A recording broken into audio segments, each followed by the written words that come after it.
वैसा फल पकता है। क्यों न हम अपनी नीयत बदल कर पहले अपने आप को पहचानें कि मेरा अपना स्वरूप क्या है। जब मैं अपने स्वरूप को पहचान लेता हूँ तो मेरे अंदर छिपी हुई बुराइयाँ और भलाइयाँ, यानी बुराई और भलाई दोनों रास्ते हमारे अंदर हैं, तो हमें ये पता लग जाएगा कि मैं बुरा हूँ या भला हूँ। लेकिन आज हम क्या कर रहे हैं? आज तो हम ऐसे उंगली कर रहे हैं कि वो फला बुरा है, और जब ऐसे उंगली करते हैं तो ये 3 उंगलियां हमें बताती है, हमें इशारा करती है कि उसमें अगर एक कमी है तो तेरे में 3 कमियां हो सकती है। लेकिन तुम अपने आप को पहचान कर देखो, दुनिया में बुरा कोई नहीं, इंसान कभी बुरा नहीं होता। इंसान कर्म से छोटा और बड़ा होता है। इंसान उच्च घराने में जन्मने के बाद ऊंचा नहीं होता, और कोई नीचे घराने में जन्म कर नीचा भी नहीं होता। इंसान के कर्म प्रधान है, जैसा कर्म करता है वैसी उसकी पहचान बन जाती है। तो इसलिए प्यारी साध संगत जी, आप अगर इस बात को समझते हो और जानते हो तो मैं आपको आज एक छोटी सी बात समझाना चाहूँगा। अगर आपको समझ आ जाए तो तुम्हारे तन में बीमारी क्यों लगती है, क्या कारण है, बीमारी कहाँ से आई? अगर हम इस बीमारी कहाँ से आई इस विषय को पकड़ लेते हैं तो हम समय के डॉक्टर अपने आप बन जाते हैं। समझते होंगे ये बात। अपना डॉक्टर आप बनो, उसके बाद तुम्हें देखना है कि बीमारी बड़ी है या तेरी सोच बड़ी है। अगर हमारी सोच बीमारी की तरफ जाएगी, सारा दिन बीमारी का ही जिक्र करती जाएगी, तो बीमारी बढ़ती जाएगी, क्योंकि हम उसको निमंत्रण दे रहे हैं, बुलावा दे रहे हैं। जैसे एक शादी या कोई और फंक्शन होता है, उसमें हम किसी को कार्ड देते हैं, किसी को पीले चावल देते हैं, उनको बुलाते हैं, तो वो लोग हमारे पास आते हैं। अगर हम अपने फंक्शन में किसी को ना बुलाएं तो कौन आएगा? कोई नहीं आएगा। इसी प्रकार ये तुम्हारे अंदर का फंक्शन, तुम्हारे अंदर का सत्संग, तुम्हारे अंदर का सेलिब्रेट, कोई भी कार्यक्रम होता है, उस कार्यक्रम में तुम निमंत्रण देते हो। किसको देते हो? बीमारी वाला कहेगा मेरे सिर में दर्द है, मेरे पैर में दर्द है, मेरे यहाँ ये हो गया, वो हो गया। लेकिन हमारा ध्यान यूँ नहीं जाता कि हम जितना उसका जिक्र करेंगे उतना दर्द ज़्यादा होता है, और जितना जिक्र करेंगे उतनी बीमारी ज़्यादा बढ़ती है। क्यों न हम इस बीमारी की जगह परमात्मा का स्मरण करना शुरू करें और अपने आप को पहचानना शुरू करें, ताकि हमारे अंदर की ऊर्जा, हमारे दिमाग की शक्ति वो बढ़ जाए। अगर हमारे अंदर की शक्ति बढ़ जाती है तो फिर बीमारी छूमंतर हो जाएगी। आपने देखा होगा, आपने समझा होगा कि कुछ लोग जवान भी हैं, कुछ यहाँ बुढ़ापे की ओर भी है। जब जवान था तो वो भाग के दीवार पर भी चढ़ जाता था, और बूढ़ा होने के बाद चलने में भी बड़ी दिक्कत आती है। तो सोचिए और विचार करिए कि मेरे अंदर कौन सी ऐसी चीज़ थी जो चीज़ मुझे दीवार पे चढ़ा दिया करती थी, बड़ी दौड़ लगवाया करती थी, और वो कौन सी चीज़ मेरी चली गई जिसके कारण आज मैं उठने बैठने के लिए भी परेशान हूँ। अगर ये बात आपको समझ आ जाए तो आप सोचिए और विचार करिए कि परमात्मा ने मुझे एक हीरा दिया था, अनमोल हीरा दिया था, और मैंने उस हीरे को पत्थर समझकर फेंक दिया। और जिन्होंने अपने जीवन को एक अनमोल रत्न समझा है वो कभी बूढ़े नहीं होते। अगर शरीर भी उनका कमज़ोर हो भी जाए तो उनका दिमाग कभी कमज़ोर नहीं होता, और जिसका दिमाग कमज़ोर नहीं होगा उसको बीमारी कभी नहीं घेर सकती। बीमारी उसको घेरती है जिसके दिमाग में कमी आ जाए। तो प्यारी साध संगत जी, अगर ये बात आपको समझ आई है तो आपको बीमारी ठीक करने की विधि और बताता हूँ। इस विधि को अगर आपने अपना लिया तो फिर आप सदैव यानी अंत समय तक चलते फिरते रहोगे, और जब जाओगे संसार से तो जाते वक्त कहोगे अच्छा भाई, कोई सत साहेब बोलता है तो वो कहेगा सत साहेब, कोई राधा स्वामी बोलता है वो कहेगा राधा स्वामी, कोई धन धन सतगुरु बोलता है वो कहेगा धन धन सतगुरु, कोई राम राम बोलता है वो कहेगा राम राम, और कोई देवी को कोई देवताओं को पूजने वाला है वो कहेगा जय माता की, जय बाबा की। ऐसे करके और अंत समय हमारा बहुत सुंदर रहेगा। जीवन में सारा जीवन कमाई करते हैं, हम पैसे कमाते हैं, धन कमाते हैं, कोठी बंगले गाड़ियाँ आदि खरीदते हैं, सब कुछ निर्माण करते हैं, लेकिन क्या आपने कभी सोचा है कि आपने अपने जीवन का निर्माण किया या नहीं? अगर आपने अपने जीवन की बिल्डिंग सही नहीं बनाई है तो अंत समय में वो जीवन कैसा होगा? कई दिनों तक अस्पताल में पड़ा रहना, आईसीयू में रहना, व वेंटिलेटर लगा देना, या किसी और तरह से ऑपरेशन कराना या और कुछ करना, ऐसे करते रहते हैं। तो ऐसी हालात हमारी क्यों होती है? क्या हो गया हमारे? कारण क्या था? जब परमात्मा ने आपको जन्म दिया तब तुम कैसे थे, और जब ये चोला वापस दोगे तब कैसा दोगे? आप वापस इसको जर्जर करके दोगे तो फिर क्या होगा? जैसे हम एक अपना मकान किराए पे दे दें किसी को, और किराएदार उस मकान में तोड़ फोड़ कर दे और उसको पूरी तरह दूषित कर दे, तो आप सोचिए अगर आपको दोबारा ज़रूरत पड़ जाए और आप कहोगे कि मुझे कमरे की ज़रूरत है, मुझे मकान की ज़रूरत है, तो क्या वो मकान मालिक ही आपको दोबारा मकान दे देगा? वो नहीं देगा। वो कहेगा पहले भी इसने ऐसे ख़राब किया था। और अगर किराया भी ना दे तो कहे पहले भी ये किराया नहीं दिया करता था, और ये ऐसा इसने किया, ऐसा इसने किया, ये सारी बातें वहाँ पे आ जाएगी। तो फिर आपको समझना और जानना है कि अगर ऐसी बातें हैं तो ये हमारा शरीर भी किराए का घर है, और इस घर को परमात्मा ने हमें दिया, तो हम बार बार उनका धन्यवाद करें कि ये मालिक आपने बहुत अनमोल वस्तु दी है मुझे। इस अनमोल वस्तु को अगर मैंने अपना बनाकर सही हिसाब से नहीं रखा तो क्या होगा? अगर मैंने इसमें तोड़ फोड़ करके अंत समय में परमात्मा को इसको जर्जर करके और वापस सौंप दिया तो क्या होगा? क्या परमात्मा हमें दोबारा देगा? दोबारा हमें ऐसा शरीर नहीं देगा। तो इसलिए हमें सोचना और विचार करना है कि परमात्मा ने जो चीज़ मुझे दिया और वो भी तुम्हें दिया है, तुम्हारे और मेरे में अंतर क्या है?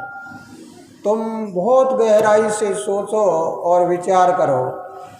तुम्हारे और मेरे में अंतर केवल एक चीज़ का है, सिर्फ सोच का।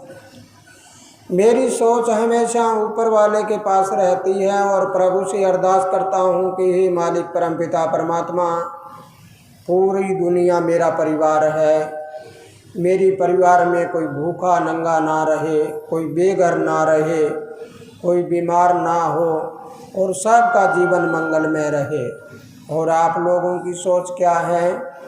आप कहोगे कि मेरा घर परिवार यानी छोटे वाला घर परिवार, ये मेरा परिवार सुखी रहे, मेरा पड़ोसी चाहे कुछ भी होता रहे, मुझे उससे कोई लेना देना नहीं। अगर तुम मेरे वाली सोच अपना लेते हो तो फिर देखना तुम्हारी विचारधारा मेरे जैसी बन जाएगी, और जब विचारधारा मेरे जैसी बन जाएगी तो आपको याद आएगा कर भला हो भला, अंत में भले का भला। लेकिन जब हम पासा पलट कर देखते हैं तो कर बुरा हो बुरा, अंत में बुरे का बुरा। अब दोनों रास्ते हमारे पास है, मैं इधर जाऊं या इधर जाऊं। अगर ये दोनों बातें आपको समझ आ गई है तो बीच का हम एक रास्ता ऐसा निकालें कि आपके घर से बीमारी छू मंतर हो जाए, बीमारी आपके नज़दीक नज़दीक ना रहे। बीमारियों का सबसे बड़ा कारण आपका है कि आप अपने घर में 5, 7, 10 देवी देवताओं को पूज रहे हैं, और ऐसे देवताओं को पूज रहे हैं जिनका कोई अता पता भी नहीं है, लेकिन आपका ध्यान हमेशा उसी में लगा रहता है 5 रुपए का प्रसाद चढ़ाकर, और आप कहते हैं कि मेरी नौकरी लग जाए और ये 5 रुपए का प्रसाद चढ़ा दूँ। आप सोचिए और विचार करिए कि वो 5 रुपए अगर आपने चढ़ाए हैं, उस 5 रुपए का फ़ायदा मिलेगा। एक इंसान ने कहा कि मैं बजरंगबली जी के वहाँ सालासर जा आऊँगा और वहाँ पर एक जागरण लगा दूँगा। जागरण में 1 लाख रुपए लगा और उसमें प्रसाद वगैरह बनाया, तो आपके दिमाग में ये बात कभी नहीं आएगी कि आपको फ़ायदा बजरंगबली जी ने नहीं किया, बल्कि आपने अपने घर से जो पैसे निकाले हैं फ़ायदा उसका हुआ है। एक घर में भूत प्रेत की बाधा आ गई, लेकिन एक बात और समझना है कि कई बार कुछ लोग कहते हैं भूत प्रेत नहीं होते। जो जिसको मानता है उसके लिए वो होता है, जो नहीं मानता उसके लिए नहीं होता। दुनिया में जो नाम है वो वही चीज़ें होती है, वो सारी चीज़ें, लेकिन जिसका ध्यान होगा, जो बुलाएगा वही आएगा। भूतों को बुलाएंगे तो भूत आएगा, देवताओं को बुलाएंगे तो देवता आएगा, और परमात्मा को बुलाएंगे तो परमात्मा आएगा। तो इसलिए प्यारी साध संगत जी बहुत सारे देवताओं को इकट्ठा कर लिया। आज इसकी कढ़ाई करनी है, आज इसका ये करना है, आज इसका ये करना है। वो तुम करते चलते हो, उनके जो पैसे लगते हैं उनका उतना ही आपको फ़ायदा मिलता रहता है, और आप उस चक्कर में अपने दिमाग में वही बात घुमाए रखते हो। अंत समय में क्या होता है, अंत समय जब आ जाता है, कोई आदमी बीमार हो जाए और डॉक्टर लोग कह दे कि भाई यहाँ तो अब आपको रेफ़र कर दिया, दूसरी जगह ले जाओ, और वहाँ ले जाने के बाद एक डॉक्टर कहता है इसको 1 लाख रुपए का टीका लगेगा, तो कह देते हैं जी लगा दो, कोई बात नहीं, घंटा दी जाए तो भी अच्छा। और आखिरी में वो डॉक्टर क्या कहता है कि अब तो परमात्मा के हाथ में है, अब तो तुम परमात्मा से अरदास करो कि उन्हीं के हाथ में है। तो जो चीज़ परमात्मा के सब हाथ खड़े कर देते हैं उस समय परमात्मा के हाथ में है, तो क्यों न उस परमात्मा को तुम पहले मना लो। अगर पहले मना लोगे तो तुम्हारे घर में वो बीमारी नहीं आएगी, तुम्हारी वो अवस्था नहीं आएगी जिन अवस्थाओं में आपको जिंदा जी नरक झेलना पड़े। तो इसलिए प्यारी साध संगत, अगर ये बात आपको आज समझ आई है तो आज के बाद देवी देवताओं का आदर सत्कार करो सबका। ऐसा नहीं कहता कि कोई अनादर करे, लेकिन घर में अगर जोत जलाते हैं तो एक परमात्मा की जोत जलाएं, और एक को ही माने, वो सर्वश्रेष्ठ है, उसको ही माने, बाकी सब नीचे रह जाते हैं। किसी संत महात्मा का इतिहास उठा के देखो, गुरु नानक देव जी का, कबीर साहब का, रविदास जी का, जम्बेश्वर भगवान का, या हजरत महमूद का, या ईसा मसीह का, या किसी का इतिहास उठाकर देखो, दादू पलटू और कोई जितने भी संत महात्मा हुए हैं, सभी का इतिहास उठाकर देखो तो तुम्हें पता लगेगा कि किसी संत महात्मा ने आपको ये नहीं कहा कि आप इतने भरकम मचाकर इतने सारे देवताओं को इकट्ठा कर लेना। तो अगर उन संत महात्माओं ने ऐसा कहा है तो आज अगर मेरी बात नहीं मानते हो तो कम से कम उनकी बात तो मानो। उनकी बात अगर मान लोगे तो सारे रास्ते अपने आप खुल जाएंगे। तो इसलिए मेरे प्यारी साध संगत, आज के बाद अगर बीमारी को विदा करनी है तो आप केवल एक परमात्मा को मानिए, घर में एक जोत जलाइए, सुबह और शाम नहाइए, स्नान ध्यान करके और एकाग्रस्त हो जाइए। हमारा दिमाग खाली रहना चाहिए, शिकायतों में ना हो। फिर देखना कि तुम्हारे आगे कैसे रास्ता खुल जाता है। उस रास्ते पे चलने के बाद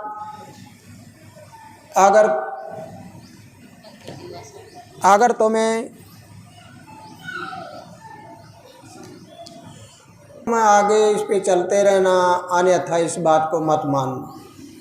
इससे अगला नियम, हम आज सुनते हैं हमारे देश में सनातन धर्म को, लेकिन लोगों को किसी को ये पता नहीं है हिंदू धर्म क्या है, सनातन क्या है और क्या है।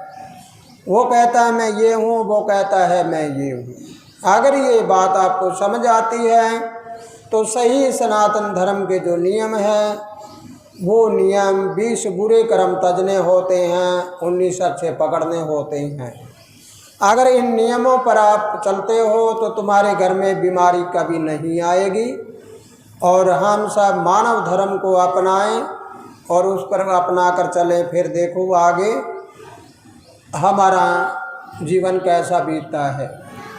तो प्यारी साध संगत, आगे हमें देखना है कि जैसे हमारी क्लासें लग रही है, उन क्लासों में बताया जाता है अंकों के बारे में, 1 से लेकर 9 तक अंक कैसे पैदा हुए और कैसे क्या हुआ। तो आइए, ये बातें तो आपको बता दी हैं। अब हम सुनेंगे कि मन मेरा क्या है। मन तो मेरा बदलू राम है। बदलू राम का मतलब अब कुछ कह दिया, थोड़ी देर में कुछ कह दिया। और तन है ये भी मेरा काम नहीं करता। और घर में धन की भी कमी है, उधार कैसे होगा। इस बात को बड़े गहराई से सोच लेना है। और आज सबको धनवान बन के जाना है, गुणवान बन के जाना है और बीमारी को यहाँ छोड़कर स्वस्थ होके जाना है। तो प्यारी साध संगत जी, अगर आप नाजायज़ धन खर्च करते हो कहीं पे, तो एक तो हमारा यहाँ पे एक फ्री अस्पताल की नींव रखी गई है। वो अस्पताल है आनंद मानव सेवा फ्री अस्पताल सदलपुर, पक्का सौदा की ओर से। अगर आपको ज़्यादा अस्पताल का कोड है और ज़्यादा चाव है तो अपने वाला अस्पताल बना लो, जिसमें हम लोगों की फ्री सेवा करेंगे। कोई यहाँ पर पैसे नहीं लगेंगे दवाइयों के, अगर किसी के पास ज़्यादा पैसे हों तो। उसके बाद आप देखिए, किसी के घर में आटा नहीं है, खाने के लिए रोटियाँ नहीं है, तो उनको घर में आटा दो। किसी के पास कपड़े नहीं हैं, कपड़े दे दो। कोई गरीब कन्याएं हैं,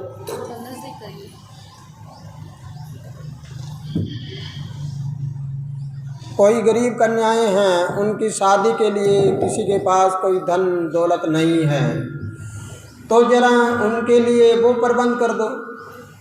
अगर हमें लगाना ही है तो कहीं अच्छी जगह पे तो लगा दो कम से कम। तो इसलिए हमें आज अपने मन से अरदास करनी है कि अरे मन, तुम मेरा साथ दे। अगर तुम मेरा साथ देगा तो दुनिया में बहुत कुछ अच्छा हो सकता है। अगर सब कुछ अच्छा हो जाएगा तो हमारा सभी रास्ता भी पलट जाएगा। तो आओ हम शुरुआत करते हैं अपने मन के बारे में। तो लीजिए, अब जो आपको बताया जा रहा है उसको बड़े गौर से सुनना है। मन है बदलू राम, मन है बदलू राम, तन भी ना करता काम। मन है बदलू राम, धन की कमी घर में से, धन की कमी घर में से उदार तेरा। मन है बदलू राम, तन भी ना करता काम। तन भी ना करता काम।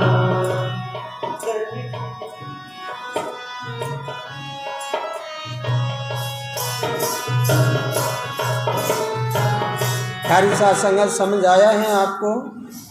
मन तो तेरा बदलू राम है। मन दो तरह की बातें करता है, एक मन ब्रह्मांडी और एक मन पिंडी। पिंड वाला मन हमेशा शरीर की बात करेगा और ब्रह्मांड वाला मन वो ब्रह्मांड की बात करेगा, ऊपर वाला। तो इसलिए आपको समझना है कि मैं कौन से मन के साथ रहूं, ऊपर वाले के साथ रहूं या नीचे वाले के साथ रहूं। नीचे वाले के साथ रहोगे तो फिर ये बात ऐसी थी, फिर कह देगा नहीं नहीं ऐसा नहीं है, हर टाइम बदलता रहता है। ऊपर वाले मन के साथ रहोगे तो वो बदलेगा नहीं, वो एक बार कह दिया तो कह दिया, बस एक रास्ते पे चलेगा। और तन भी ना करता काम, तन उसका काम नहीं करता जो बदलू राम का जिक्र करता है, जो बदलू राम के साथ जुड़ा रहता है। और तन उसका स्वस्थ रहता है जो ऊपर वाले के साथ रहता है। तो इसलिए धन की कमी भी घर में, धन की कमी कैसे आती है घर में? इस वजह से आती है कि बदलू राम के साथ जुड़े हुए हैं, इसलिए धन की कमी होती है। तो उद्धार कैसे होगा तेरा, जरा सोचो कैसे होगा।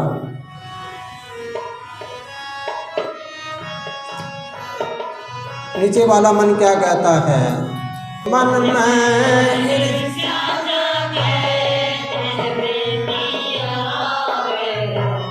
बिना मतलब का पाप जगावे, बिना मतलब का पाप जगावे। भीतर से जलता रहता, भीतर से जलता रहता, कैसा सुधार तेरा। भीतर से जलता रहता, कैसा सुधार तेरा। धन की कमी है घर में, कैसा उधार तेरा। धन की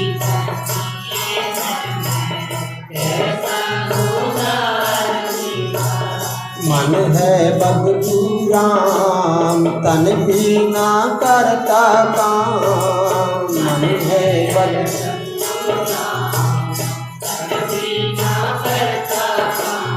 धन की कमी घर में, कैसे उधार तेरा। धन की कमी घर में, कैसे उधार तेरा। मन है बदलू राम, तन भी ना करता काम। मन है बदलू राम, प्यारी साथ संगत समझ आई है आपको कुछ? उस बदलू राम का क्या काम है? वो ईर्ष्या जगाता है, घमंड करता है और मैं करता करता पता नहीं क्या क्या कह देता है कि आज मैं हूँ जो कुछ हूँ। और बिना मतलब का पाप पैदा कर देता है। वो कौन सा पाप पैदा कर देता है? नीचे वाला, वो बदलू राम है, वो कर देता है पाप पैदा। और फिर भीतर से जलता जाता है, देख देख के जलता है, ये ऐसे क्यों हुआ, ये ऐसे क्यों हुआ, ये ऐसे क्यों हुआ। देखो कितनी बड़ी अजीब बात है कि तन का तनिक भरोसा नहीं है। एक सांस आया, दूसरा ना भी आया, और इतनी देर के लिए बंदा कितना क्या कुछ कर रहा है अंदर से पाप जगा के, और अपने आप में जलता रहता है। अब ऐसे लोगों का सुधार कैसे होगा? सुधार कैसे होगा तेरा? इसलिए आज बदलू राम को छोड़ो और जो पक्का राम है, पक्का सौदा है, उस राम को पकड़ो ताकि तुम्हारे घर में अमर आनंद हो जाए, सब जगह आनंद हो जाएगा। आप जरा सुनिए आगे ये बदलू राम क्या करवा रहे हैं तुम्हारे घर में और तुम्हारे तन में।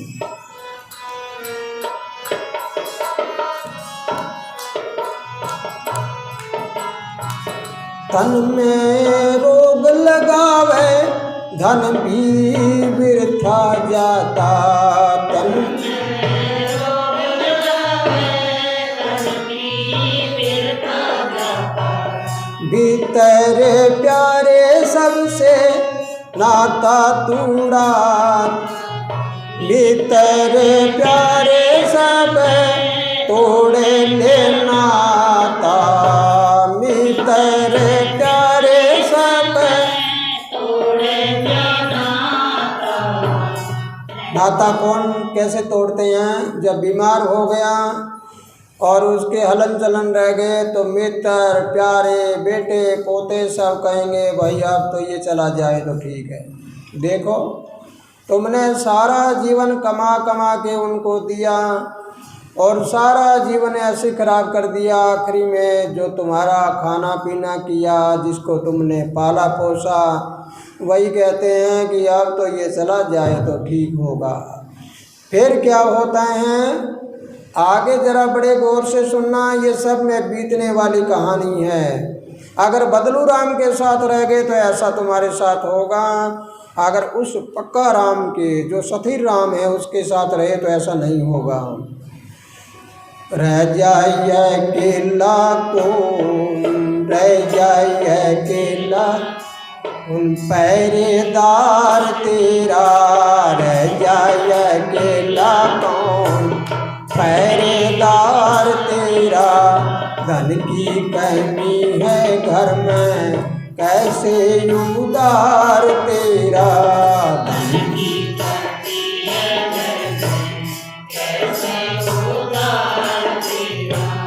मन है बदलू राम तन भी ना करता काम, मन है बदलू राम तन भी ना करता काम। धन की कमी घर में कैसा उदार तेरा, धन की कमी घर में कैसा उदार तेरा।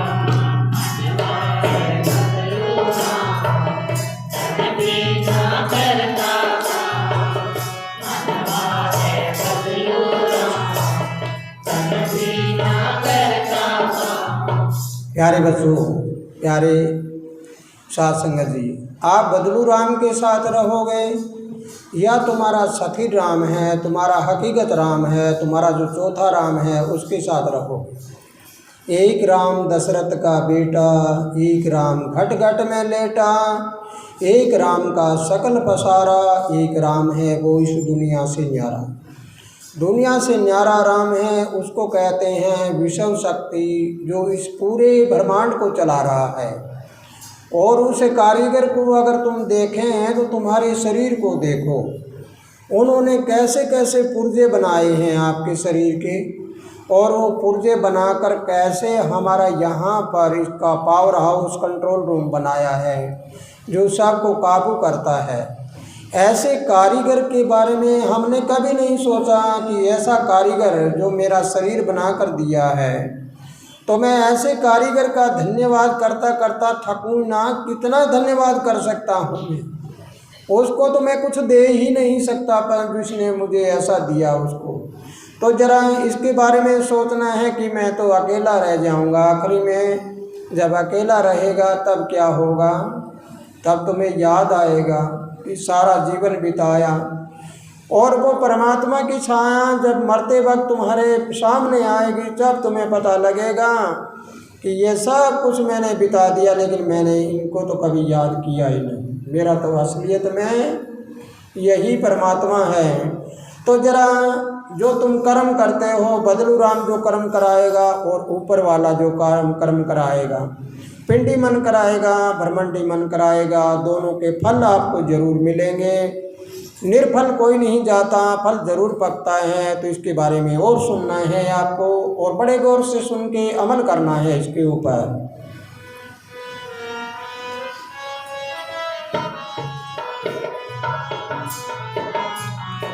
कर्मों के फल मिलते मीठे और खारे, कर्मों के फल मिलते मीठे और खारे।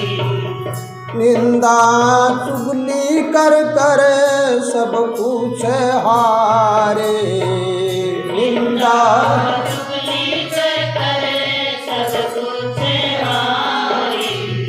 ऐसा है जी जीवन का आधार तेरा, कैसा है जीवन का आधार तेरा। धन की कमी है घर में, कैसे उधार तेरा। धन की कमी है घर में, कैसा उधार तेरा। मन है बदलू राम, तन भी ना करता काम। मन है बदलू राम, तन भी ना करता काम। तन की कमी घर में, कैसे उधार तेरा। तन की कमी घर में, कैसे उधार तेरा।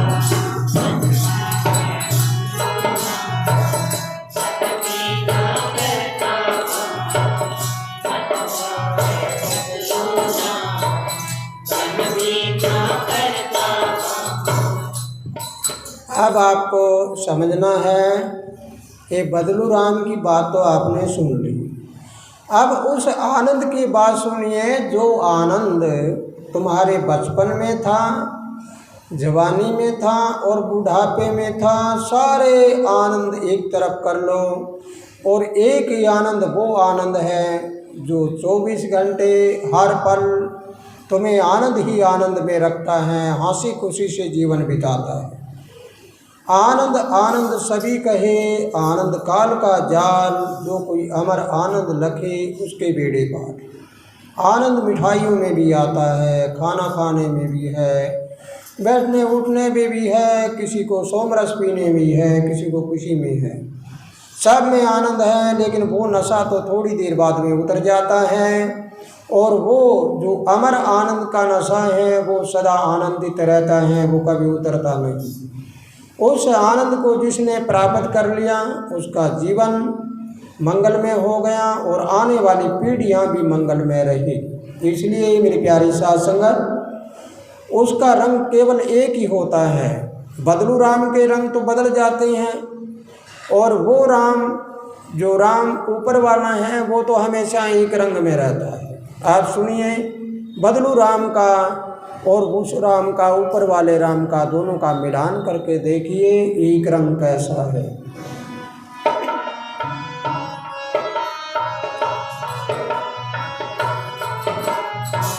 हमरे आनंद का रंग एक है,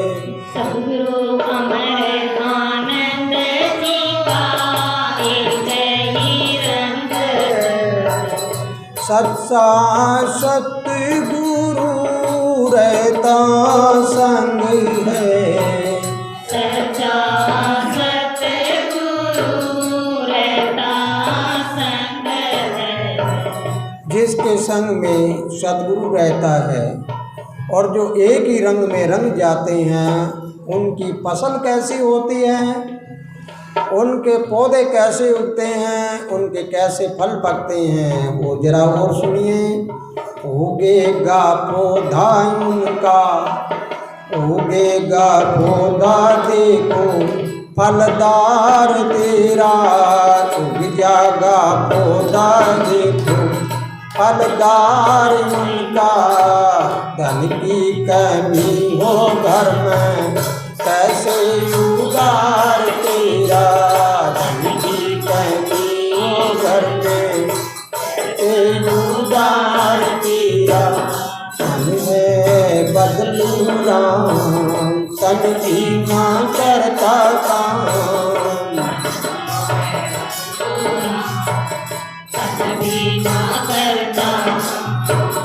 धन की कमी घर में, कैसे उधार तेरा। धन की कमी घर में, कैसा उधार तेरा। मन है बदलू राम, मन है बदलू राम, तन भी ना करता काम। मन है बदलू राम, तन भी ना करता काम।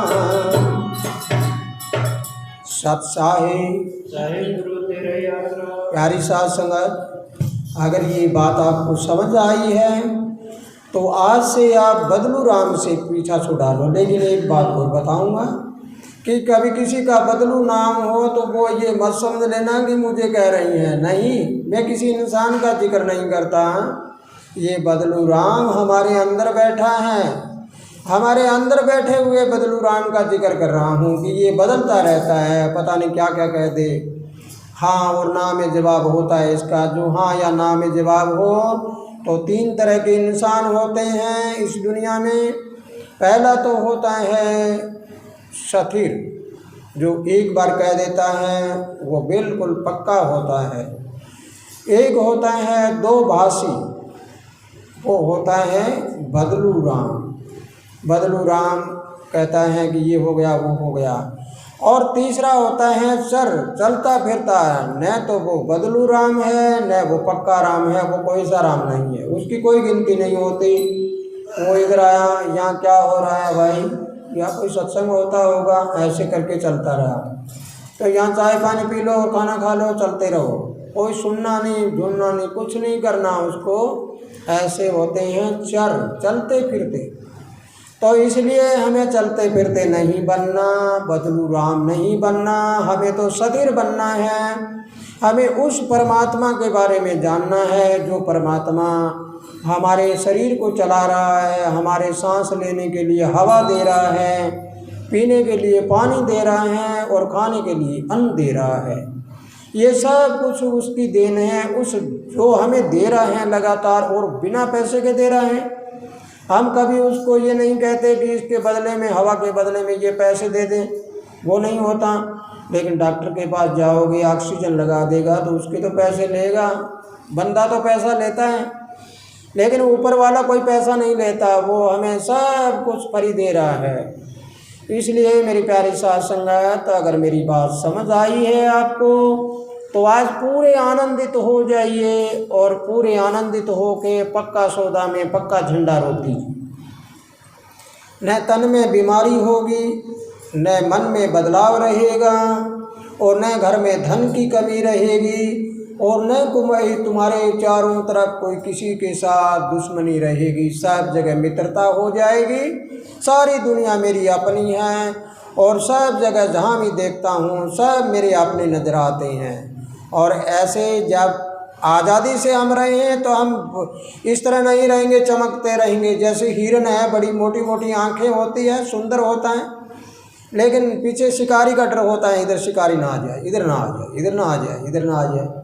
और हाथी की आंखें बिल्कुल छोटी छोटी होती है, उसके ऊपर कैसे अम्माबाड़ी लगती है, कैसे ऊपर राजा बैठा करते थे उसके ऊपर। आप देखो अपने अपने कर्म हैं, इसलिए आंखें छोटी है तो कोई बड़ी बात नहीं, उसका कर्म, उसका कार्यक्रम बड़ा है। आंखें बड़ी है तो कोई बड़ी बात नहीं, वो तो जगह जगह पर घूमता फिरता चलता फिरता रहता है, लेकिन पीछे उसके शिकारी है।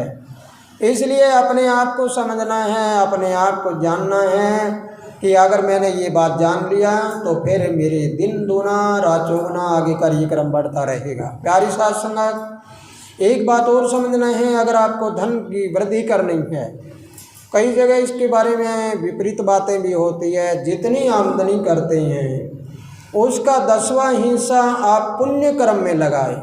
लेकिन इस बात को याद रखना है, दान और पुण्य में अंतर होता है। दान देते हैं श्रद्धा समान, गांव के लोग इकट्ठे हो गए और कह दिया कि इस मंदिर में ऐसा करना है, उस मंदिर में हम अपनी श्रद्धा से जो देते हैं वो दे दिया, और उसके बाद में कुछ लोग कह देते हैं मेरे इतने, अगला कहेगा कि भाई समाज में रहना, उसने इतना दिया तो मैं इतना दूंगा, मान बढ़ाई में दे दिया। उस दान से कुछ बनने वाला नहीं है। और पुण्य कर्म है, जैसे हमने यहाँ कहा कि कोई बहन बेटी ऐसी हो जिसके भाई ना हो और उसका भात, उसके बच्चों की शादी है, तो वो तुरंत हमारे पास फ़ोन करें। हमारे यूट्यूब पर भी है, ट्विटर पर भी, सभी जगह फ़ोन नंबर हैं। हमारे पास फ़ोन करें कि हमारे, मेरा भाई नहीं है और मेरे भाती नहीं है, हमारा कोई न कोई भाती पहुंच जाएगा। इसको क्या समझोगे आप, पुण्य कर्म है या नहीं? एक गरीब आदमी है, उसकी लड़की की शादी के लिए उसके पास कोई पैसा नहीं है और वो बड़ा दुखी है। ऐसे इंसान हमारे पास आए, शादी होगी तो हमारी लाइन के अनुसार, लेकिन उसकी शादी का सारा खर्च हम उठाएंगे, तो ये पुण्य कर्म है या नहीं? दान बड़ा या पुण्य? पुण्य हमारे पास वापस लौट के आता है। इसलिए यहाँ जो भी लगाते हैं वो पैसा किसी की जेब में नहीं जाता, वो पुण्य कर्म में लगते हैं। जो भी लगेगा अच्छाई में लगेगा। अब अस्पताल में, जैसे अस्पताल का निर्माण होना शुरू हो रहा है, इसमें किसी के दवाई के जो पैसे होंगे वो कहाँ से लाएंगे? वो फ्री दवाइयाँ देंगे, फ्री डॉक्टर होगा, उनकी तनख्वाह होगी, कहाँ से आएगी? वो भी तो हमें देना होता है। इस प्रकार 10वां हिस्सा अपनी कमाई का लगाएं और 10वां हिस्सा अपने श्वास का 24 घंटे में 2.5 घंटे परमात्मा के भजन करें, ताकि कुदरत को 10वां हिस्सा हमने दे दिया अपने स्मरण में। तो 10वां वो हमारा उसमें हो गया और 10वां उसमें हो गया। फिर तुम देखना तुम्हारा मन बदलू राम नहीं रहेगा। मन इतना मजबूत हो जाएगा कि तुम देखते देखते ही धनवान होना शुरू हो जाओ और गुणवान भी होना शुरू हो जाओगे। एक में ज्ञान हो जाए कि जीवन मेरा है क्या और कैसे कैसे जीवन चल रहा है। अगर इस बात का आपको पता लग जाता है तो फिर दिन दूना रात चौगुना बढ़ते जाओगे। दुनिया में कोई गरीब नहीं है, सिर्फ गरीबी हमारे दिमाग में होती है। दुनिया में कोई बीमार नहीं है, बीमारी हमारे दिमाग में होती है। बीमारी बीमार को छोड़ने के लिए तैयार है, लेकिन बीमार बीमारी को नहीं छोड़ रहा। गरीबी गरीब को छोड़ने के लिए तैयार है, लेकिन गरीब गरीबी को नहीं छोड़ रहा। जब तक तुम जाति धर्म समाज के चक्कर में फंसे रहोगे तो एक पिंजरा है, इस पिंजरे से बाहर नहीं निकलोगे इतने तक गरीबी तुम्हारा पीछा नहीं छोड़े। तो इसलिए मेरी प्यारी साथ संगत, आज के सत्संग में जो आपने सुना, इसके बारे में मैं तो सोचता हूँ कि आज शायद संगत में पूरी तरह से ज्ञान हुआ होगा, और ज्ञान हुआ तो दिन दूना रात चौगुना बढ़ते जाओ। तुम सभी कम से कम करोड़पति तो बन जाओ। करोड़पति बनोगे और इधर धनवान भी बनो, इधर गुणवान भी बनो। तुम्हारे में गुण भी ऐसा होना चाहिए कि सामने बैठे हुए इंसान के बारे में पता लग जाए कि इसके दिमाग में क्या बातें चल रही हैं। ये सारी विधियाँ आपको बता दूंगा, लेकिन करना तुम्हारे हाथ में। मेहनत तुम्हारी होगी और रहमत यहाँ से है। तुम सदा आगे बढ़ते जाओगे, सब कुछ प्राप्त कर सकते हो। लेकिन हकीकत में पक्का सौदा के बारे में आज तक शायद तुमने जाना नहीं होगा कि पक्का सौदा होता क्या है। जब पक्का सौदा का पूरा विश्लेषण करके देख लोगे तो तुम्हें पता लगेगा कि पक्का सौदा बहुत कुछ और है, बहुत कुछ और है। हम तो अनसमझ अनजाने में रह रहे हैं। तो इसलिए प्यारी साथ संगत जी, आज के सत्संग में आप जो आपने सुना, इसके ऊपर पूरा ध्यान देकर आगे बढ़ते रहिए और परमात्मा सबको आगे बढ़ाए और सबको स्वस्थ रखे, सबको ज्ञानवान और धनवान बना दे। इसी के साथ खुशहाल रहो, आनंद करते रहो। सत्संग है।